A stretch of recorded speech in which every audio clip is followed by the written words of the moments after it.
ವಿಚಾರವಾಗಿ ಇವತ್ತು ತಿದ್ದುಪಡಿ ಮಸೂದೆ ಸಮರ ಇವತ್ತು ಲೋಕಸಭೆಯಲ್ಲಿ ವಕ್ಫ್ ಜಟಾಪಟಿ ನಡೆಯೋದು ಇವತ್ತು ಪಕ್ಕ ಮಧ್ಯಾಹ್ನ 12 ಗಂಟೆಗೆ ಮಸೂದೆ ಮಂಡನೆಯನ್ನ ಎನ್ಡಿಎ ಇಂಡಿ ಕೂಟದ ನಡುವೆ ಇದು ಕೋಲಾಹಲ ಉಂಟಾಗಬಹುದು. ಮಸೂದೆ ಬಗ್ಗೆ 8 ಗಂಟೆ ಚರ್ಚೆಗೆ ಅವಕಾಶವನ್ನ ಕೊಡ್ತಾರೆ. 3 ದಿನ ಕಡ್ಡಾಯ ಕಲಾಪದಲ್ಲಿ ಭಾಗಿಯಾಗಿ ಅನ್ನೋ ಸೂಚನೆಯನ್ನು ಕೊಡಲಾಗಿದೆ. ತಮ್ಮ ಸದಸ್ಯರಿಗೆ ಪಕ್ಷಗಳಿಂದ ವಿಪ್ ಜಾರಿ ಮಾಡಲಾಗಿದೆ. ಆ ಮೂಲಕ ವಕ್ಫ್ ಜಟಾಪಟಿ ಇವತ್ತು ಲೋಕಸಭೆಯಲ್ಲಿ ನಡೆಯುತ್ತೆ. ಆ ಮೂಲಕ ಬಿಜೆಪಿ ತರೋದಕ್ಕೆ ಹೊರಟಿರುವಂತಹ ವಕ್ಫ್ ಮಸೂದೆಯಲ್ಲಿನ ತಿದ್ದುಪಡಿ ಇದೆಯಲ್ಲ, ಇದಕ್ಕೆ ಪ್ರತಿಪಕ್ಷಗಳು ಹೇಗೆಲ್ಲ ವಿರೋಧವನ್ನು ವ್ಯಕ್ತಪಡಿಸುತ್ತವೆ, ಜೊತೆಗೆ ಎನ್ಡಿಎ ಮೈತ್ರಿಕೂಟದ ಪಕ್ಷಗಳು ಬಿಜೆಪಿ ಜೊತೆಗೆ ಎಷ್ಟು ಗಟ್ಟಿಯಾಗಿ ನಿಂತುಕೊಳ್ಳುತ್ತೆ ಅನ್ನೋದೆಲ್ಲವನ್ನು ಕೂಡ ಕಾದು ನೋಡಬೇಕಾಗಿದೆ. ಓಕೆ, ಇದಕ್ಕೆ ಸಂಬಂಧಪಟ್ಟ ಹಾಗೆ ಕಿರಣ್ ರಿಜಿಜು ಹಾಗೂ ಅಸಾದುದ್ದೀನ್ ಓವೈಸಿ ಅವರ ಹೇಳಿಕೆಗಳನ್ನು ಗಮನಿಸಿಕೊಳ್ಳಿ. ಮೊದಲಿಗೆ ये वक्फ बिल अनकॉन्स्टिट्यूशनल है.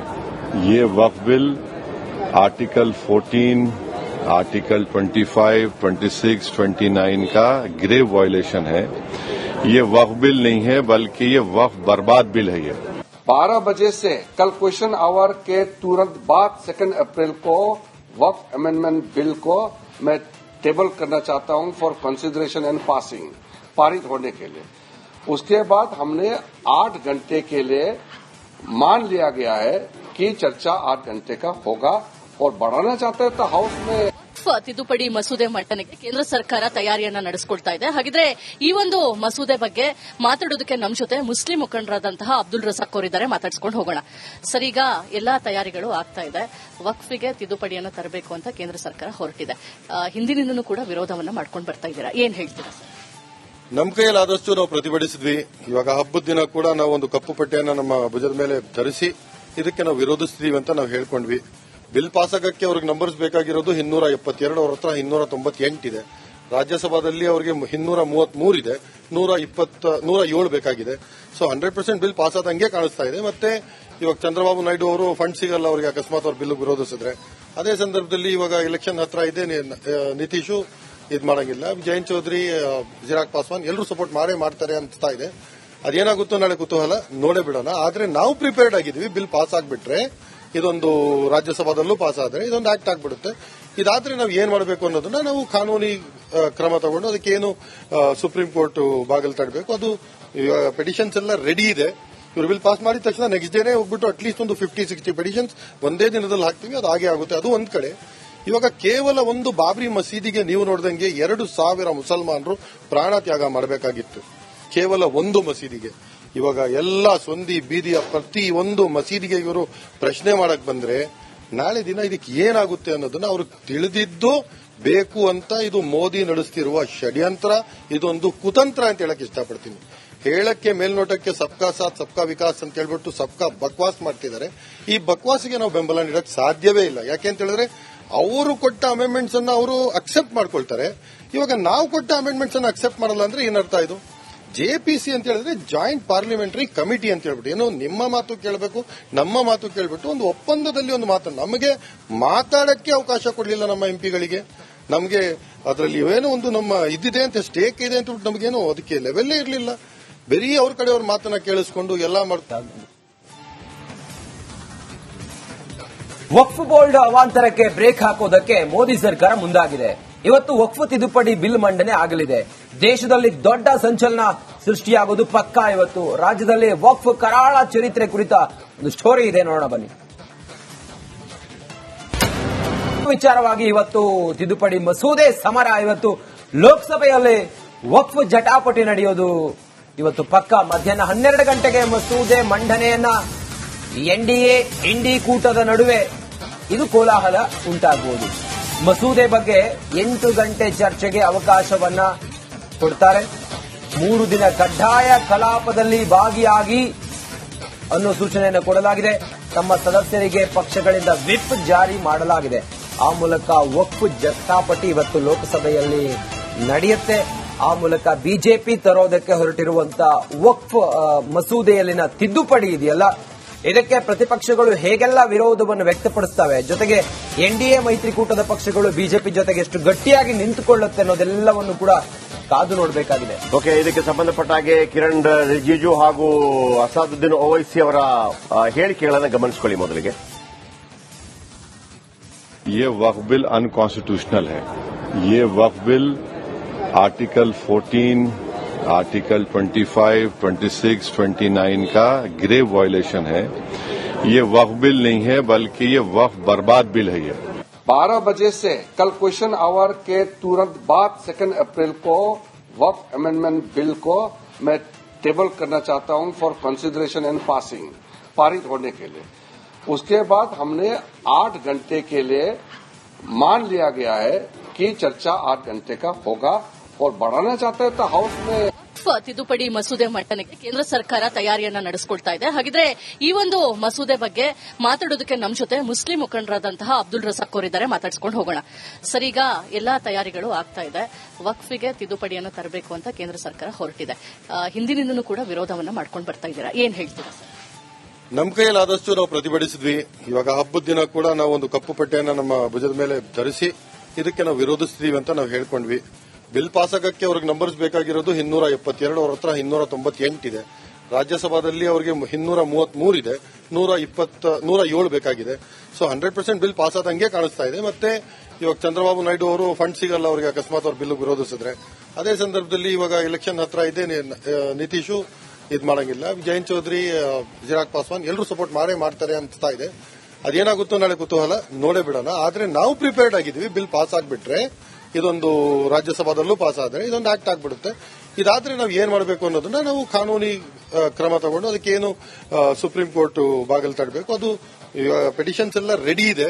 ಇವರು ಬಿಲ್ ಪಾಸ್ ಮಾಡಿದ ತಕ್ಷಣ ನೆಕ್ಸ್ಟ್ ಡೇನೇ ಹೋಗ್ಬಿಟ್ಟು ಅಟ್ಲೀಸ್ಟ್ ಒಂದು 50-60 ಪೆಟಿಷನ್ಸ್ ಒಂದೇ ದಿನದಲ್ಲಿ ಹಾಕ್ತೀವಿ. ಅದು ಹಾಗೆ ಆಗುತ್ತೆ. ಅದು ಒಂದ್ ಕಡೆ. ಇವಾಗ ಕೇವಲ ಒಂದು ಬಾಬ್ರಿ ಮಸೀದಿಗೆ ನೀವು ನೋಡಿದಂಗೆ 2,000 ಮುಸಲ್ಮಾನರು ಪ್ರಾಣ ತ್ಯಾಗ ಮಾಡಬೇಕಾಗಿತ್ತು, ಕೇವಲ ಒಂದು ಮಸೀದಿಗೆ. ಇವಾಗ ಎಲ್ಲ ಸೊಂದಿ ಬೀದಿಯ ಪ್ರತಿ ಒಂದು ಮಸೀದಿಗೆ ಇವರು ಪ್ರಶ್ನೆ ಮಾಡಕ್ ಬಂದ್ರೆ ನಾಳೆ ದಿನ ಇದಕ್ಕೆ ಏನಾಗುತ್ತೆ ಅನ್ನೋದನ್ನ ಅವರು ತಿಳಿದಿದ್ದು ಬೇಕು ಅಂತ ಇದು ಮೋದಿ ನಡೆಸ್ತಿರುವ ಷಡ್ಯಂತ್ರ, ಇದೊಂದು ಕುತಂತ್ರ ಅಂತ ಹೇಳಕ್ ಇಷ್ಟಪಡ್ತೀನಿ. ಹೇಳಕ್ಕೆ ಮೇಲ್ನೋಟಕ್ಕೆ ಸಬ್ಕಾ ಸಾಥ್ ಸಬ್ಕಾ ವಿಕಾಸ್ ಅಂತ ಹೇಳ್ಬಿಟ್ಟು ಸಬ್ಕಾ ಬಕ್ವಾಸ್ ಮಾಡ್ತಿದ್ದಾರೆ. ಈ ಬಕ್ವಾಸ್ಗೆ ನಾವು ಬೆಂಬಲ ನೀಡಕ್ ಸಾಧ್ಯವೇ ಇಲ್ಲ. ಯಾಕೆ ಅಂತ ಹೇಳಿದ್ರೆ ಅವರು ಕೊಟ್ಟ ಅಮೆಂಡ್ಮೆಂಟ್ಸ್ ಅನ್ನ ಅವರು ಅಕ್ಸೆಪ್ಟ್ ಮಾಡ್ಕೊಳ್ತಾರೆ. ಇವಾಗ ನಾವು ಕೊಟ್ಟ ಅಮೆಂಡ್ಮೆಂಟ್ಸ್ ಅನ್ನ ಅಕ್ಸೆಪ್ಟ್ ಮಾಡಲ್ಲ ಅಂದ್ರೆ ಏನರ್ಥ ಇದು? ಜೆಪಿಸಿ ಅಂತ ಹೇಳಿದ್ರೆ ಜಾಯಿಂಟ್ ಪಾರ್ಲಿಮೆಂಟರಿ ಕಮಿಟಿ ಅಂತ ಹೇಳ್ಬಿಟ್ಟು ಏನೋ ನಿಮ್ಮ ಮಾತು ಕೇಳಬೇಕು, ನಮ್ಮ ಮಾತು ಕೇಳ್ಬಿಟ್ಟು ಒಂದು ಒಪ್ಪಂದದಲ್ಲಿ ಒಂದು ಮಾತನ್ನು ನಮಗೆ ಮಾತಾಡಕ್ಕೆ ಅವಕಾಶ ಕೊಡಲಿಲ್ಲ ನಮ್ಮ ಎಂಪಿಗಳಿಗೆ. ನಮಗೆ ಅದರಲ್ಲಿ ಏನೋ ಒಂದು ನಮ್ಮ ಇದಿದೆ ಅಂತ ಸ್ಟೇಕ್ ಇದೆ ಅಂತ ನಮಗೇನೋ ಅದಕ್ಕೆ ಲೆವೆಲ್ಲೇ ಇರಲಿಲ್ಲ. ಬರೀ ಅವ್ರ ಕಡೆ ಅವ್ರ ಮಾತನ್ನ ಕೇಳಿಸ್ಕೊಂಡು ಎಲ್ಲ ಮಾಡ್ತಾ ವಕ್ಫ್ ಬೋರ್ಡ್ ಅವಾಂತರಕ್ಕೆ ಬ್ರೇಕ್ ಹಾಕೋದಕ್ಕೆ ಮೋದಿ ಸರ್ಕಾರ ಮುಂದಾಗಿದೆ. ಇವತ್ತು ವಕ್ಫ್ ತಿದ್ದುಪಡಿ ಬಿಲ್ ಮಂಡನೆ ಆಗಲಿದೆ.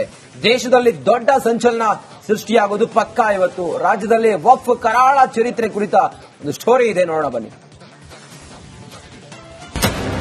ವಿಚಾರವಾಗಿ ಇವತ್ತು ತಿದ್ದುಪಡಿ ಮಸೂದೆ ಸಮರ. ಇವತ್ತು ಲೋಕಸಭೆಯಲ್ಲಿ ವಕ್ಫ್ ಜಟಾಪಟಿ ನಡೆಯೋದು ಇವತ್ತು ಪಕ್ಕಾ. ಮಧ್ಯಾಹ್ನ 12 ಗಂಟೆಗೆ ಮಸೂದೆ ಮಂಡನೆಯನ್ನ ಎನ್ಡಿಎ ಇಂಡಿ ಕೂಟದ ನಡುವೆ ಇದು ಕೋಲಾಹಲ ಉಂಟಾಗಬಹುದು. ಮಸೂದೆ ಬಗ್ಗೆ 8 ಗಂಟೆ ಚರ್ಚೆಗೆ ಅವಕಾಶವನ್ನ ಕೊಡ್ತಾರೆ. 3 ದಿನ ಕಡ್ಡಾಯ ಕಲಾಪದಲ್ಲಿ ಭಾಗಿಯಾಗಿ ಅನ್ನೋ ಸೂಚನೆಯನ್ನು ಕೊಡಲಾಗಿದೆ. ತಮ್ಮ ಸದಸ್ಯರಿಗೆ ಪಕ್ಷಗಳಿಂದ ವಿಪ್ ಜಾರಿ ಮಾಡಲಾಗಿದೆ. ಆ ಮೂಲಕ ವಕ್ಫ್ ಜಟಾಪಟಿ ಇವತ್ತು ಲೋಕಸಭೆಯಲ್ಲಿ ನಡೆಯುತ್ತೆ. ಆ ಮೂಲಕ ಬಿಜೆಪಿ ತರೋದಕ್ಕೆ ಹೊರಟಿರುವಂತಹ ವಕ್ಫ್ ಮಸೂದೆಯಲ್ಲಿನ ತಿದ್ದುಪಡಿ ಇದೆಯಲ್ಲ, ಇದಕ್ಕೆ ಪ್ರತಿಪಕ್ಷಗಳು ಹೇಗೆಲ್ಲ ವಿರೋಧವನ್ನು ವ್ಯಕ್ತಪಡಿಸುತ್ತವೆ, ಜೊತೆಗೆ ಎನ್ಡಿಎ ಮೈತ್ರಿಕೂಟದ ಪಕ್ಷಗಳು ಬಿಜೆಪಿ ಜೊತೆಗೆ ಎಷ್ಟು ಗಟ್ಟಿಯಾಗಿ ನಿಂತುಕೊಳ್ಳುತ್ತೆ ಅನ್ನೋದೆಲ್ಲವನ್ನು ಕೂಡ ಕಾದು ನೋಡಬೇಕಾಗಿದೆ. ಓಕೆ, ಇದಕ್ಕೆ ಸಂಬಂಧಪಟ್ಟ ಹಾಗೆ ಕಿರಣ್ ರಿಜಿಜು ಹಾಗೂ ಅಸಾದುದ್ದೀನ್ ಓವೈಸಿ ಅವರ ಹೇಳಿಕೆಗಳನ್ನು ಗಮನಿಸಿಕೊಳ್ಳಿ. ಮೊದಲಿಗೆ ये वक्फ बिल अनकॉन्स्टिट्यूशनल है. ये वक्फ बिल आर्टिकल 14, आर्टिकल 25, 26, 29 का ग्रेव वायलेशन है. ये वक्फ बिल नहीं है बल्कि ये वक्फ बर्बाद बिल है. ये 12 बजे से कल क्वेश्चन आवर के तुरंत बाद 2 अप्रैल को वक्फ अमेंडमेंट बिल को मैं टेबल करना चाहता हूं फॉर कंसिडरेशन एंड पासिंग, पारित होने के लिए. उसके बाद हमने 8 घंटे के लिए मान लिया गया है कि चर्चा 8 घंटे का होगा और बढ़ाना चाहते हैं तो हाउस में ವಕ್ಫ್ ತಿದ್ದುಪಡಿ ಮಸೂದೆ ಮಂಡನೆಗೆ ಕೇಂದ್ರ ಸರ್ಕಾರ ತಯಾರಿಯನ್ನ ನಡೆಸಿಕೊಳ್ತಾ ಇದೆ. ಹಾಗಿದ್ರೆ ಈ ಒಂದು ಮಸೂದೆ ಬಗ್ಗೆ ಮಾತಾಡೋದಕ್ಕೆ ನಮ್ಮ ಜೊತೆ ಮುಸ್ಲಿಂ ಮುಖಂಡರಾದಂತಹ ಅಬ್ದುಲ್ ರಜಾಕ್ ಅವರಿದ್ದಾರೆ. ಮಾತಾಡ್ಸ್ಕೊಂಡು ಹೋಗೋಣ. ಸರ್, ಈಗ ಎಲ್ಲಾ ತಯಾರಿಗಳು ಆಗ್ತಾ ಇದೆ. ವಕ್ಫಿಗೆ ತಿದ್ದುಪಡಿಯನ್ನು ತರಬೇಕು ಅಂತ ಕೇಂದ್ರ ಸರ್ಕಾರ ಹೊರಟಿದೆ. ಹಿಂದಿನಿಂದನೂ ಕೂಡ ವಿರೋಧವನ್ನ ಮಾಡ್ಕೊಂಡು ಬರ್ತಾ ಇದ್ದೀರಾ, ಏನ್ ಹೇಳ್ತೀರಾ ಸರ್? ನಮ್ಮ ಕೈಯಲ್ಲಾದಷ್ಟು ನಾವು ಪ್ರತಿಭಟಿಸಿದ್ವಿ. ಇವಾಗ ಹಬ್ಬದ ದಿನ ಕೂಡ ನಾವು ಒಂದು ಕಪ್ಪು ಪಟ್ಟೆಯನ್ನ ನಮ್ಮ ಭುಜದ ಮೇಲೆ ಧರಿಸಿ ಇದಕ್ಕೆ ನಾವು ವಿರೋಧಿಸ್ತೀವಿ ಅಂತ ನಾವು ಹೇಳ್ಕೊಂಡ್ವಿ. ಬಿಲ್ ಪಾಸ್ ಆಗಕ್ಕೆ ಅವ್ರಿಗೆ ನಂಬರ್ಸ್ ಬೇಕಾಗಿರೋದು 272, ಅವ್ರ ಹತ್ರ 298 ಇದೆ. ರಾಜ್ಯಸಭಾದಲ್ಲಿ ಅವರಿಗೆ 233 ಇದೆ, 107 ಬೇಕಾಗಿದೆ. ಸೊ 100% ಬಿಲ್ ಪಾಸ್ ಆದಂಗೆ ಕಾಣಿಸ್ತಾ ಇದೆ. ಮತ್ತೆ ಇವಾಗ ಚಂದ್ರಬಾಬು ನಾಯ್ಡು ಅವರು ಫಂಡ್ ಸಿಗಲ್ಲ ಅವರಿಗೆ ಅಕಸ್ಮಾತ್ ಅವ್ರ ಬಿಲ್ ವಿರೋಧಿಸಿದ್ರೆ. ಅದೇ ಸಂದರ್ಭದಲ್ಲಿ ಇವಾಗ ಎಲೆಕ್ಷನ್ ಹತ್ರ ಇದೆ, ನಿತೀಶು ಇದ್ ಮಾಡಂಗಿಲ್ಲ. ಜಯಂತ್ ಚೌಧರಿ, ಚಿರಾಗ್ ಪಾಸ್ವಾನ್ ಎಲ್ಲರೂ ಸಪೋರ್ಟ್ ಮಾಡ್ತಾರೆ ಅನ್ಸ್ತಾ ಇದೆ. ಅದೇನಾಗುತ್ತೋ ನಾಳೆ ಕುತೂಹಲ ನೋಡೇ ಬಿಡೋಣ. ಆದ್ರೆ ನಾವು ಪ್ರಿಪೇರ್ಡ್ ಆಗಿದ್ವಿ. ಬಿಲ್ ಪಾಸ್ ಆಗ್ಬಿಟ್ರೆ ಇದೊಂದು ರಾಜ್ಯಸಭಾದಲ್ಲೂ ಪಾಸ್ ಆದರೆ ಇದೊಂದು ಆಕ್ಟ್ ಆಗ್ಬಿಡುತ್ತೆ. ಇದಾದ್ರೆ ನಾವು ಏನ್ ಮಾಡಬೇಕು ಅನ್ನೋದನ್ನ ನಾವು ಕಾನೂನಿ ಕ್ರಮ ತಗೊಂಡು ಅದಕ್ಕೇನು ಸುಪ್ರೀಂ ಕೋರ್ಟ್ ಬಾಗಿಲು ತಡಬೇಕು. ಅದು ಪೆಟಿಷನ್ಸ್ ಎಲ್ಲ ರೆಡಿ ಇದೆ. ಇವರು ಬಿಲ್ ಪಾಸ್ ಮಾಡಿದ ತಕ್ಷಣ ನೆಕ್ಸ್ಟ್ ಡೇನೇ ಹೋಗ್ಬಿಟ್ಟು ಅಟ್ಲೀಸ್ಟ್ ಒಂದು 50-60 ಪೆಟಿಷನ್ಸ್ ಒಂದೇ ದಿನದಲ್ಲಿ ಹಾಕ್ತೀವಿ. ಅದು ಹಾಗೆ ಆಗುತ್ತೆ. ಅದು ಒಂದ್ ಕಡೆ. ಇವಾಗ ಕೇವಲ ಒಂದು ಬಾಬ್ರಿ ಮಸೀದಿಗೆ ನೀವು ನೋಡಿದಂಗೆ 2,000 ಮುಸಲ್ಮಾನರು ಪ್ರಾಣ ತ್ಯಾಗ ಮಾಡಬೇಕಾಗಿತ್ತು, ಕೇವಲ ಒಂದು ಮಸೀದಿಗೆ. ಇವಾಗ ಎಲ್ಲ ಸೊಂದಿ ಬೀದಿಯ ಪ್ರತಿ ಒಂದು ಮಸೀದಿಗೆ ಇವರು ಪ್ರಶ್ನೆ ಮಾಡಕ್ ಬಂದ್ರೆ ನಾಳೆ ದಿನ ಇದಕ್ಕೆ ಏನಾಗುತ್ತೆ ಅನ್ನೋದನ್ನ ಅವರು ತಿಳಿದಿದ್ದು ಬೇಕು ಅಂತ ಇದು ಮೋದಿ ನಡೆಸ್ತಿರುವ ಷಡ್ಯಂತ್ರ, ಇದೊಂದು ಕುತಂತ್ರ ಅಂತ ಹೇಳಕ್ ಇಷ್ಟಪಡ್ತೀನಿ. ಹೇಳಕ್ಕೆ ಮೇಲ್ನೋಟಕ್ಕೆ ಸಬ್ಕಾ ಸಾಥ್ ಸಬ್ಕಾ ವಿಕಾಸ್ ಅಂತ ಹೇಳ್ಬಿಟ್ಟು ಸಬ್ಕಾ ಬಕ್ವಾಸ್ ಮಾಡ್ತಿದ್ದಾರೆ. ಈ ಬಕ್ವಾಸ್ಗೆ ನಾವು ಬೆಂಬಲ ನೀಡಕ್ ಸಾಧ್ಯವೇ ಇಲ್ಲ. ಯಾಕೆ ಅಂತ ಹೇಳಿದ್ರೆ ಅವರು ಕೊಟ್ಟ ಅಮೆಂಡ್ಮೆಂಟ್ಸ್ ಅನ್ನ ಅವರು ಅಕ್ಸೆಪ್ಟ್ ಮಾಡ್ಕೊಳ್ತಾರೆ. ಇವಾಗ ನಾವು ಕೊಟ್ಟ ಅಮೆಂಡ್ಮೆಂಟ್ಸ್ ಅನ್ನ ಅಕ್ಸೆಪ್ಟ್ ಮಾಡಲ್ಲ ಅಂದ್ರೆ ಏನರ್ಥ ಇದು? ಜೆಪಿಸಿ ಅಂತ ಹೇಳಿದ್ರೆ ಜಾಯಿಂಟ್ ಪಾರ್ಲಿಮೆಂಟರಿ ಕಮಿಟಿ ಅಂತ ಹೇಳ್ಬಿಟ್ಟು ಏನು ನಿಮ್ಮ ಮಾತು ಕೇಳಬೇಕು, ನಮ್ಮ ಮಾತು ಕೇಳ್ಬಿಟ್ಟು ಒಂದು ಒಪ್ಪಂದದಲ್ಲಿ ಒಂದು ಮಾತನ್ನು ನಮಗೆ ಮಾತಾಡಕ್ಕೆ ಅವಕಾಶ ಕೊಡಲಿಲ್ಲ ನಮ್ಮ ಎಂಪಿಗಳಿಗೆ. ನಮಗೆ ಅದರಲ್ಲಿ ಏನೋ ಒಂದು ನಮ್ಮ ಇದಿದೆ ಅಂತ ಸ್ಟೇಕ್ ಇದೆ ಅಂತ ನಮಗೇನು ಅದಕ್ಕೆ ಲೆವೆಲ್ಲೇ ಇರಲಿಲ್ಲ. ಬರೀ ಅವ್ರ ಕಡೆ ಅವ್ರ ಮಾತನ್ನ ಕೇಳಿಸ್ಕೊಂಡು ಎಲ್ಲ ಮಾಡ್ತಾ ವಕ್ಫ್ ಬೋರ್ಡ್ ಅವಾಂತರಕ್ಕೆ ಬ್ರೇಕ್ ಹಾಕೋದಕ್ಕೆ ಮೋದಿ ಸರ್ಕಾರ ಮುಂದಾಗಿದೆ. ಇವತ್ತು ವಕ್ಫ್ ತಿದ್ದುಪಡಿ ಬಿಲ್ ಮಂಡನೆ ಆಗಲಿದೆ. ದೇಶದಲ್ಲಿ ದೊಡ್ಡ ಸಂಚಲನ ಸೃಷ್ಟಿಯಾಗುವುದು ಪಕ್ಕಾ. ಇವತ್ತು ರಾಜ್ಯದಲ್ಲಿ ವಕ್ಫ್ ಕರಾಳ ಚರಿತ್ರೆ ಕುರಿತ ಒಂದು ಸ್ಟೋರಿ ಇದೆ, ನೋಡೋಣ ಬನ್ನಿ.